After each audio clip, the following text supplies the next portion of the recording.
Slavery was America's first continuing criminal enterprise, and the smoking gun has smoldered in plain sight, the Declaration of Independence.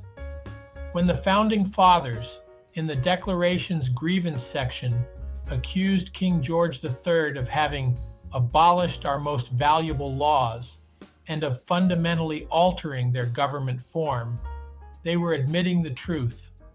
The British Crown's reassertion of imperial legislative authority had abolished colonial America's slave codes and Negro laws, dismantling a racialized system that underpinned colonial slavery.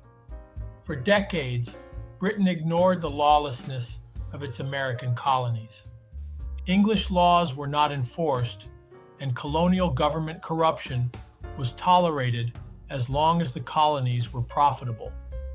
In this environment, the colonial government slipped into despotism, building a social order that thrived on the exploitation of black individuals and dispossession of Native Americans. This arrangement benefited both sides. The 13 colonies prospered, free from oversight, while Britain reaped the economic rewards. This relationship was not authorized by colonial charters. It was an unspoken policy, a privilege that could be revoked at any time, and revoked it was. In 1763, the end of the costly French and Indian War left Britain in financial ruin, prompting a seismic shift in colonial governance. The Crown, needing revenue, resumed its role as enforcer of imperial law and demanded that the 13 colonies contribute their fair share to the kingdom's expenses. These changes were not new impositions, but a return to the status quo, a restoration of their legal obligations that had always existed under colonial charters. Parliament's enforcement of taxes, trade regulations, and oversight was not overreach. It was the assertion of its rightful power.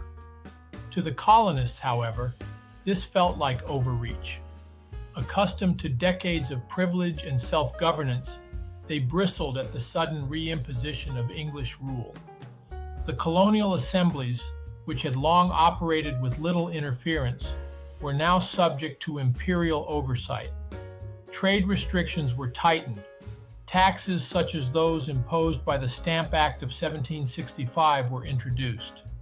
These measures, entirely consistent with colonial charters, were perceived as unjust, not because they were new, but because they shattered the illusion of colonial autonomy.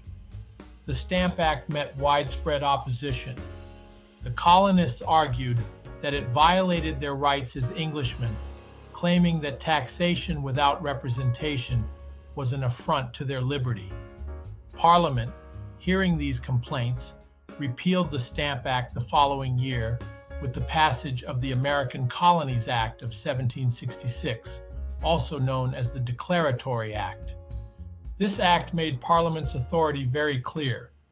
All colonial legislative proceedings that denied or questioned Parliament's supreme legislative power were abolished for all purposes whatsoever. This sweeping declaration struck at the very heart of colonial governance. It abolished any colonial law or statute that defied Parliament's sovereignty, including colonial slave codes and Negro laws. These slave codes, which underpinned the institution of slavery in the colonies, were rendered void because they also violated the principles enshrined in the English Bill of Rights of 1689. What the 13 American colonies had lost was not freedom, but the privilege to act outside the bounds of English law. They cried British tyranny, but in reality, white privileges were lost. The foundation of their social and economic order was no longer legally authorized. They were not equals within the British Empire, but subjects of the Crown.